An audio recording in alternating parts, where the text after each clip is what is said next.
Congratulations, Naomi. Apparently, you're unable to win a slam without some drama.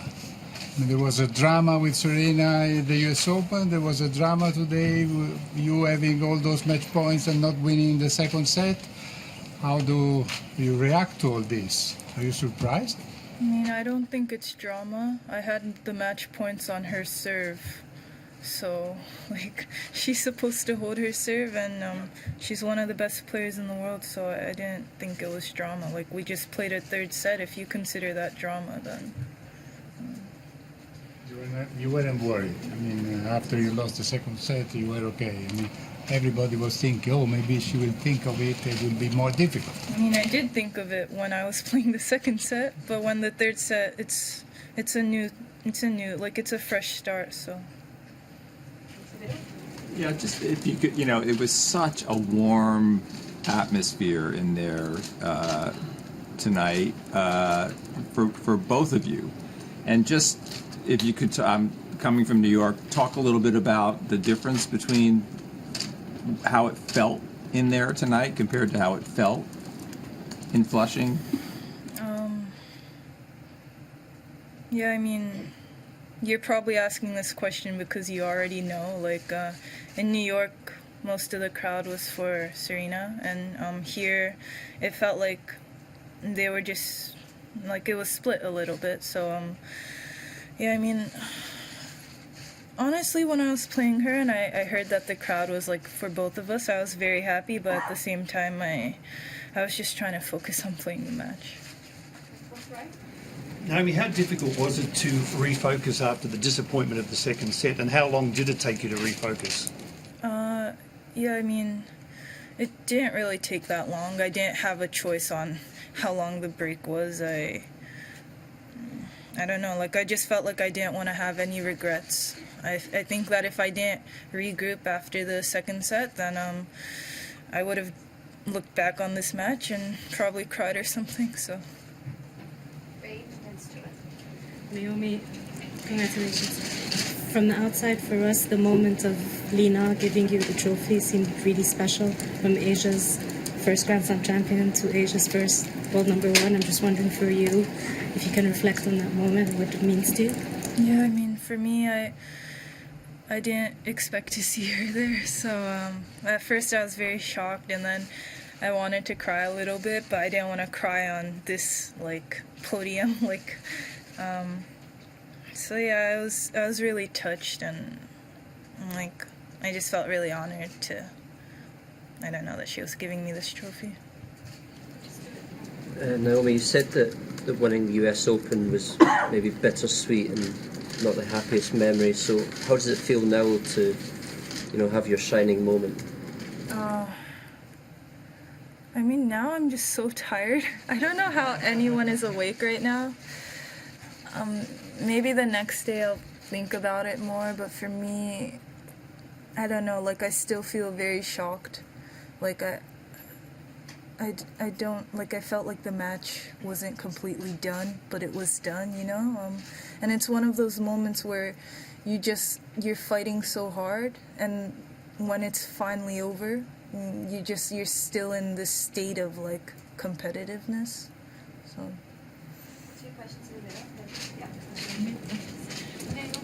Were you actually getting emotional when you were walking off after the second set going toward the bathroom?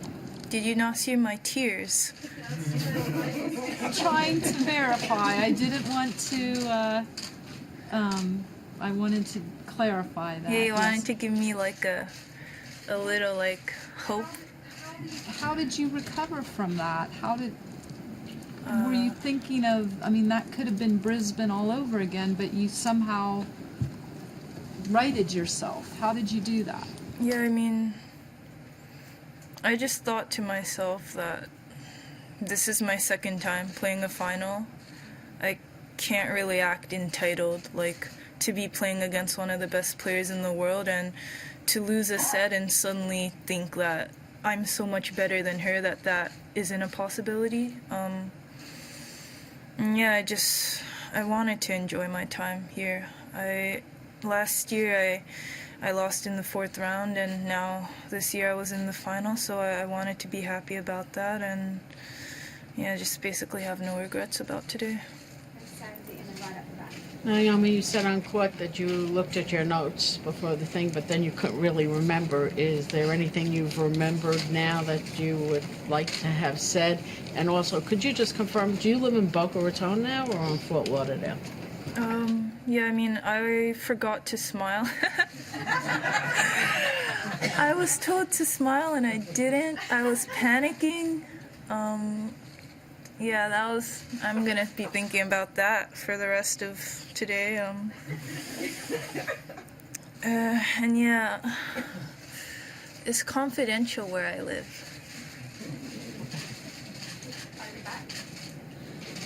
You, a year ago here, you were ranked about 70th and hadn't been past the 4th round at a Grand Slam tournament. 2 major titles in a row, now at number 1. Does it feel to you as though this has happened very, very quickly? I mean, to me it doesn't. I guess looking from the outside, from your guys' view, it does, but for me, every practice and every match that I've played, it feels like the year is short and long at the same time, but I'm aware of all the work that I put in, and I know all the sacrifices that every player does to stay at this level. So, I mean, in my opinion, it didn't feel fast. It felt kind of long. Naomi, given the way that the US Open finished and the scenes afterward, how satisfying is it that you could pick up this trophy? Admittedly, forget a few things, but actually have celebrate this trophy, unlike last September. And secondly, public speaking, is that something you're going to get better at, do you think, in the future? Yeah, I mean, I haven't celebrated yet. I mean, if you guys want to celebrate with me. And public speaking... Sorry, I don't know, like... I feel like, in a way, public speaking is some sort of talent. Like, I know some people train to be able to be good at it, but then I just don't feel like it lacks, like, the genuine... Like, there's something that feels off. So, of course, I would love to be better at talking, but in the first place, I don't even talk normally. Like, in my day-to-day, I might speak, like, 10 sentences, so... Honestly, I wouldn't really be that thrilled if I had to practice talking. Naomi, you said that you would reveal the song that was playing in your ears for 7 matches after this tournament. So can you just go ahead and reveal that, and why is that the song that you picked? Oh, it's called Win. It's by J-Rock. And yeah, I was listening to that because my dad was obnoxiously blasting it during the US Open. So I just thought maybe I should keep carrying on the trend, and it worked, so. Naomi, what does it mean to be the #1 player in the world? Yeah, I mean, for me, I feel like it hasn't really sunk in. Maybe in the next tournament I play, if I see the #1 next to my name, I'll feel something. But for now, I'm more happy that I won this trophy. So.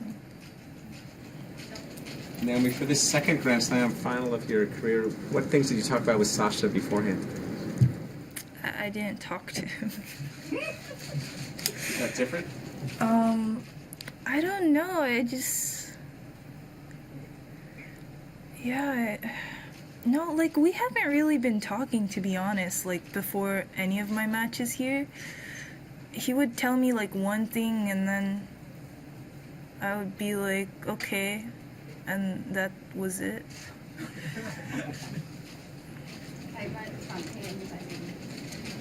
I'm sorry. So you're 21, and most 21-year-olds, probably around this time, or a lot of them are, going back to their, like, second semester of college. They can't, rent a car without having to pay a surcharge because they're not 25 yet. The frontal cortex of your brain hasn't even finished growing yet. You're using a lot of big words here. Sorry. I'm sorry. Do you, you've done something that I think a lot of people would think is pretty grown up because they're back to back, and usually that's very difficult to pull off for someone your age. Do you feel like a grown up? Sometimes I do. But I'm not sure if it's feeling grown up or being able to disassociate my feelings. I don't know if that makes sense. Because sometimes, how some people get worked up about things? And that's a very human thing to do. Sometimes I don't know, I feel like I don't want to waste my energy doing stuff like that. I think about this on the court too. In the third set of my match today, I literally just tried to turn off all my feelings. So that's why I wasn't yelling as much in the third set. But I'm not sure if that makes me grown up. I don't think so. During the ceremony, you mentioned how special it was to play Petra, given where she comes from and her status. What about her game in terms of tennis? What did you feel?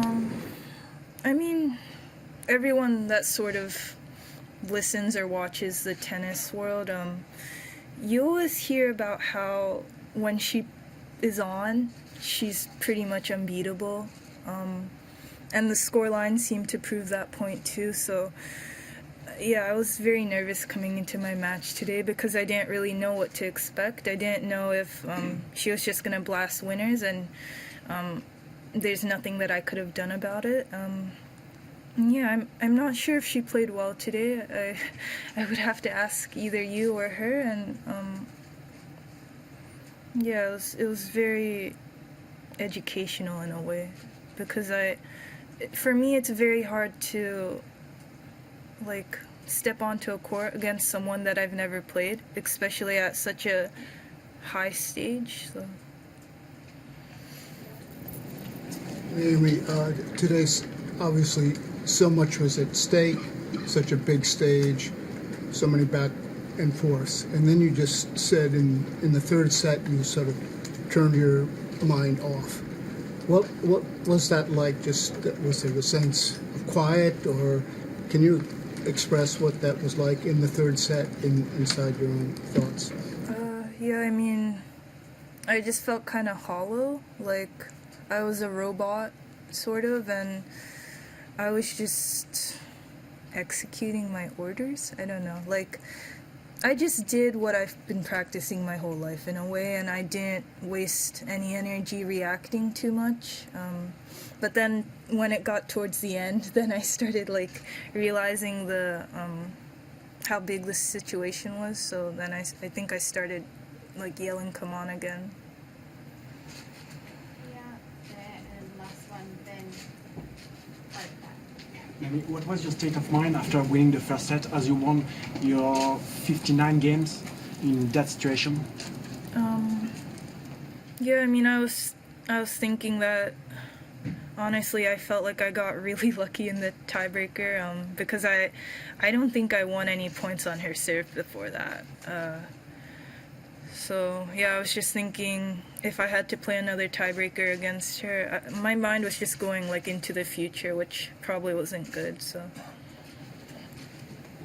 Naomi, there's been so many examples of players who have won their first major title, and then when they go to play second major, they fall early. It's clearly something that's a really hard thing to do, to back up a win, and you're the first player to back up your first major win since Capriati almost 20 years ago.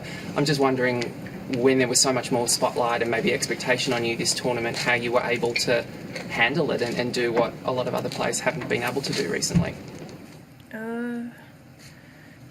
For me, I don't know, I just focus on tennis. For me, when I play my match, everything else is completely not in my mind anymore. I just think about like for me, Grand Slams is something that you dream about playing as a kid, and I don't ever want to waste this opportunity. So those are the biggest motivating factors for me. And yeah, I mean, like regarding media and stuff, honestly, you've been really nice to me. Like, I feel like when I was like 40 or 70, I got way more media than I should have been getting. So I was kind of used to it. Last question in English. Naomi, you've done so many incredible things lately, and I'm just curious if you surprised yourself ever. I mean, yes and no. Because, like, I had dreams that I would win this tournament, you know? But every time I have a dream and somehow I accomplish it, I still feel like it's a very strange moment. Like, I feel like I'm living right now, but it's not necessarily real. If that makes sense. Okay, we'll switch Japanese. First question. Yeah, one. ありがとうございます。ありがとう。プロになるときに小坂さんがグランドスラムの優勝と世界ナンバーワンになることを目標に掲げてて、その2つを今日同時に目標を達成したんですけど、その小坂さんはその目標を達成するとか、その夢を叶える力が世界一強い、一番叶える力があるんでしょうか。Yeah, I mean, of course, as a kid, well, not that I'm a kid, but like when you're practicing really hard practices, of course you want to dream about what you're practicing for, and I think for everyone it's to win Grand Slams and to be number one. So yeah, of course those were two very big motivating factors. And after I won US Open, for me, I always thought that I wouldn't care about rankings if I was just able to get into the tournament without having to play qualies. And then I realized you can get buys in certain tournaments if you're seeded, so that was my next goal. And yeah, I mean, people were talking about being number one if I win this tournament, and I was able to accomplish that, but the ranking was never my real goal. It was just to win this tournament. So.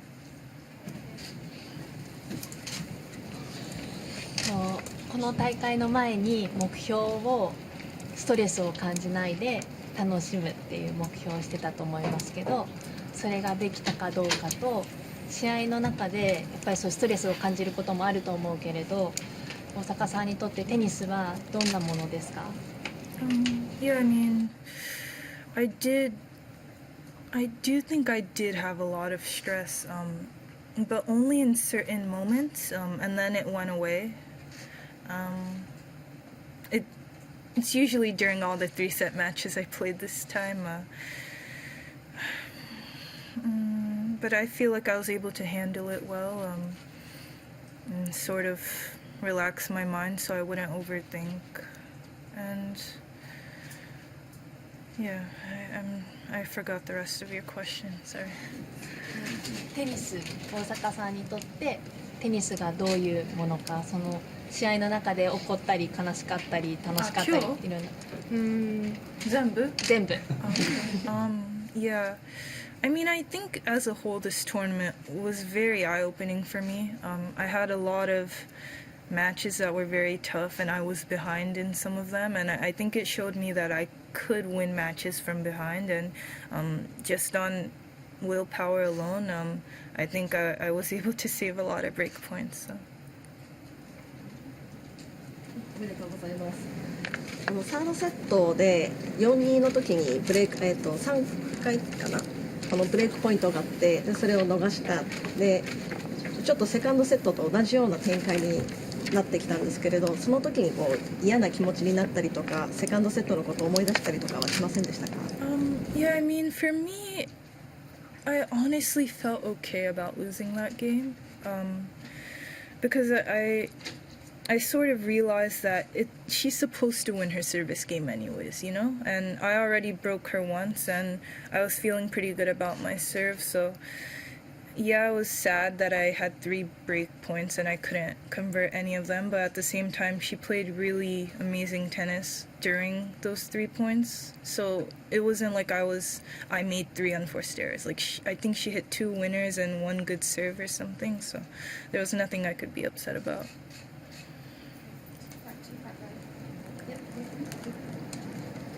今メンタル的に何歳になれましたかっていうのと2大会優勝してみて自分が世界一になったっていうのをどういうふうにしたら実感する時が来ると思いますか？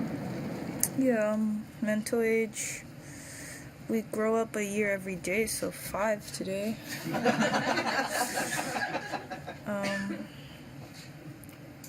Yeah. もう一回ごめん。ナンバーワンになったって、どういう気持ち？どういう時に私ナンバーワンだって思うと思いますか？ I mean, it still hasn't sunk in yet. Like, I just finished playing my match, and I don't know. Like, for me,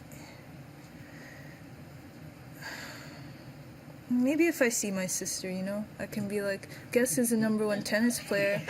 Me, you know. Maybe then.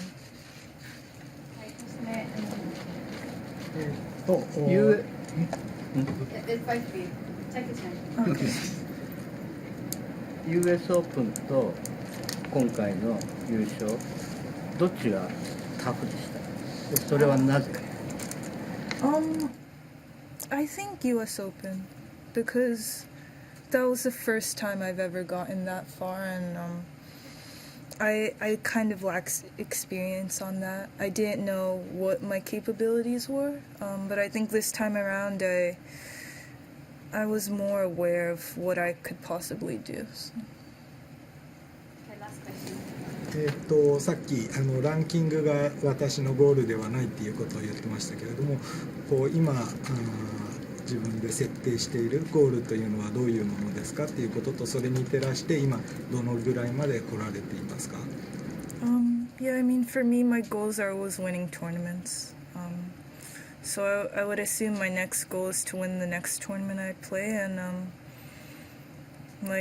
gonna have to play Indian Wells again, and of course I'd love to win that again and then play Miami and hopefully win that. I think people that can win Indian Wells and Miami back to back it's usually the best players in the world, so that would be my next goal. And yeah, I feel like I'm going with the flow. That's sort of been my motto my whole life, so